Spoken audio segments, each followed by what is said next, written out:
Oh, here we go again. Ripple and Coinbase shift 76.7 million XRP while the coin sits at about 44 cents. A lot of people have been sending me this article talking about, Dusty, what's happening to XRP and why do they keep sending money to Coinbase?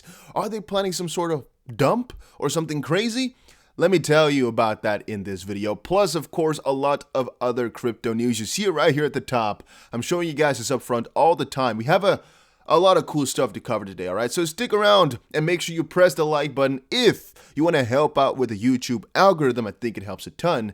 And comment down below what your favorite coin is. Again, I like to ask that. I just like to always see what type of new coins some people can teach me about or I guess just let me hear about, because, well, otherwise I wouldn't have known about SNX, for example, if you guys hadn't told me about it in the comment section, and I wouldn't have bought Polkadot if you guys hadn't told me.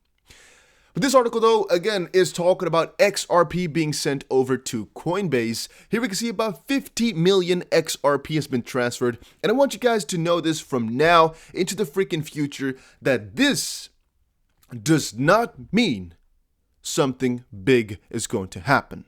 This could mean either of two things. One, it could be that Coinbase right now has a custody solution, which I think it does. I actually know for a fact it does, and I just don't know if the XRP wallet that's being transferred to right now is the official Coinbase custody address. Basically, a custody address meaning Coinbase holds coins for you as you're a big holder, and you want them to keep it safe for you, basically.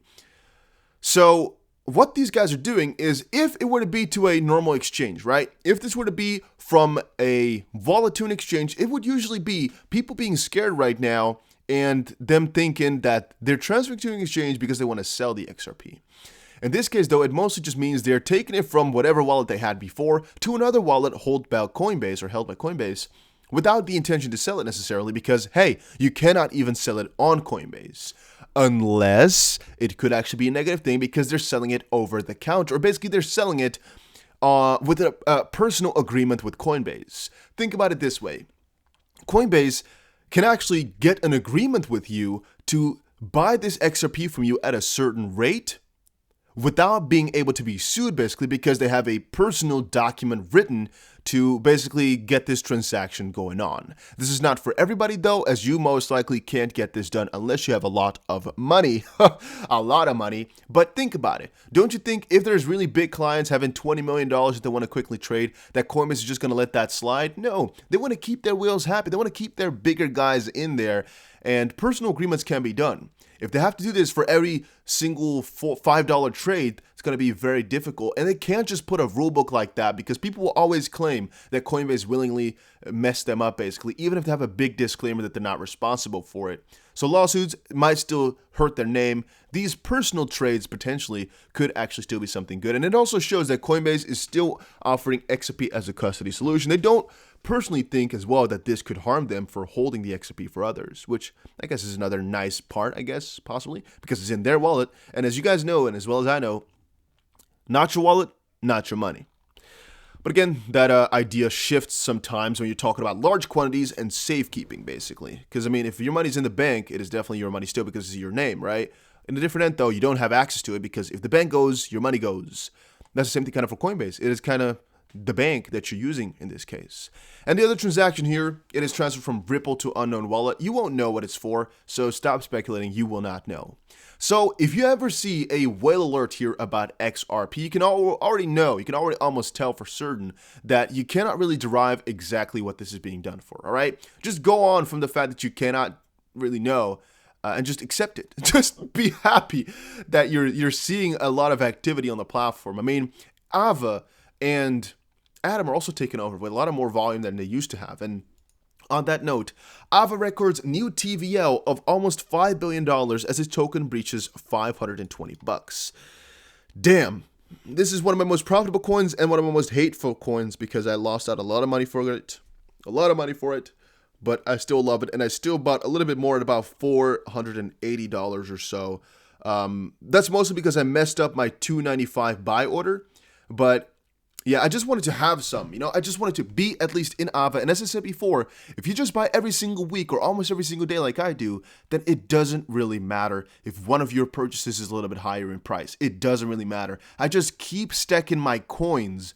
Hopefully, in the end, it will be all worth it. And if you don't buy too much at once, I think it personally will.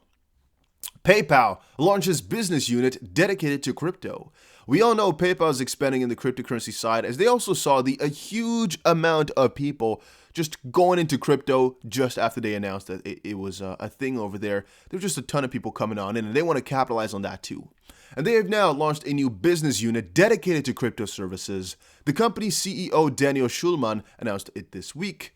In an earnings call on February 3rd, Schulman said the existing financial system is outdated and that his firm will be investing a lot of money into blockchain and digital currencies, Schulman explained. We all know the current financial system is antiquated, and we can envision a future where transactions are completed in seconds, not days, a future where transactions should be less expensive to complete, and a future that enables all people to be part of the digital economy, not just the affluent. We are significantly investing in our new crypto blockchain and digital currencies business unit in order to help shape this more inclusive future. So from a certain perspective, I think this is really bad because, well, if PayPal gets all the money and people buy their crypto on PayPal, they're just going to keep it locked up, right? They're just going to keep the Bitcoin locked up on their platform and trade it intra, basically, without really access to the free markets. On a different end, I sometimes think it is good because, well, there's a huge demand for Bitcoin then, which does create some scarcity. Bitcoin price breaks 40K. Here's where Bitcoin may go to next. Well, actually, there's basically two scenarios, right? Or no, there's three, like always. And this guy also does not know. Nobody really knows. What has been kind of popping up here is that the amount of whales and amount of people really interested in holding Bitcoin for the long term has increased. The amount of people buying the dip has also increased. So again, that was a good bottom at about 30,000 or so.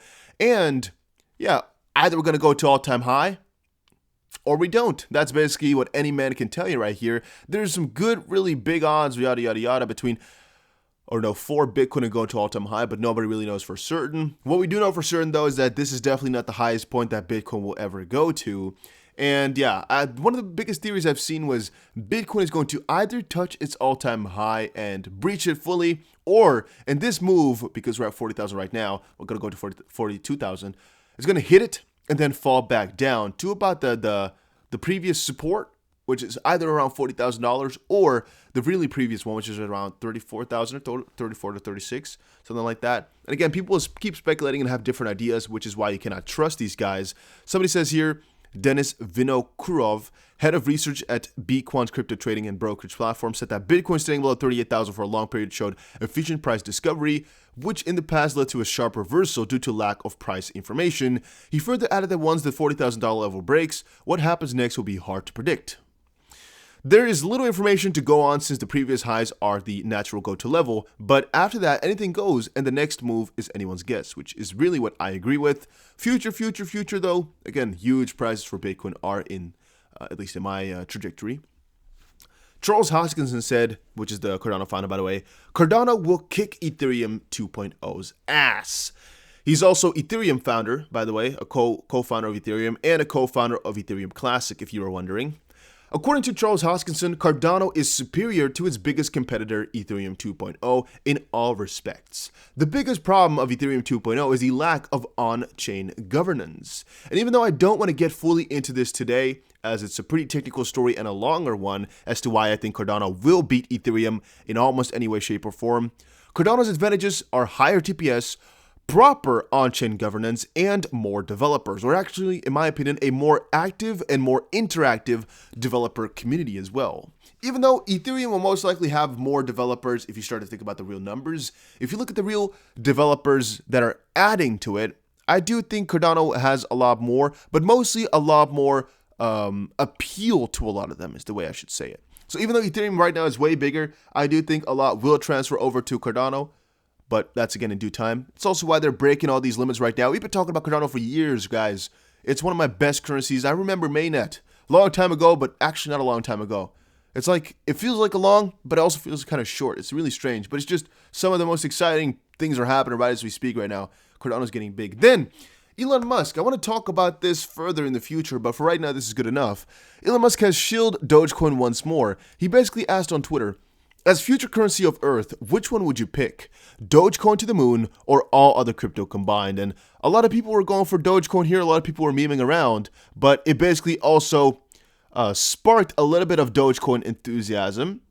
But then again, it didn't go as high though, as he's done it too many times now, and people know that once he says something, the price is going to increase, and if everybody thinks that it's going to pump and dump basically, then people won't really go as hyped for it anymore. And I think the whole Elon Musk buy strategy has already kind of faded away. A lot of people were really just looking around Elon's profile. They even had bots in place to just keep buying whenever Elon, or actually get a price alert whenever Elon tweeted something out about a stock. And yeah, they would buy that and then get the increase from it, as he's done it a couple of times now before. But yeah, I think this effect is going to fade away a little bit right now, as he's talked about it so ridiculously much. It could also be two things though. It could be he's doing this purely for the memes to show he has a lot of power. On the other hand, it could also be that he just wants to get this Doge thing out of the way, in the sense that him talking about it will not have that much influence anymore. I'm not too sure though. I'm also not sure if he had an issue with the SEC where a lot of his tweets had to be regulated. At least he said it's not really happening properly, luckily, but he also said they kind of, cannot decide when something would, let me rephrase that. They would have to be regulated if his tweet could have a very big effect on the price of a stock. But again, there was a little bit of a debate about that. And I'm also noticing right now that he's tweeted out so ridiculously much that it might not do the same thing. And I'm also wondering if this is happening for other stocks too, as I'm only seeing mostly Doge in here.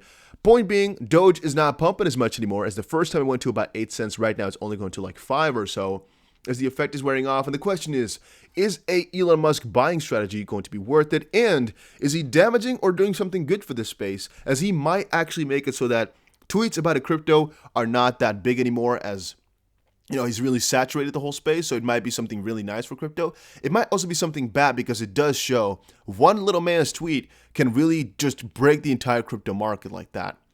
That's pretty strange, so it's two-sided. But yeah, that was it for today's video. Hopefully you all enjoyed it. If you did, make sure you press the like button and subscribe. And what do you had for dinner today? I'm gonna go grab something nice today. I'm very freaking hungry. It's already pretty late, but whatever. Thank you guys all for watching, and I'll see you all again in another crypto video. Take care, everybody.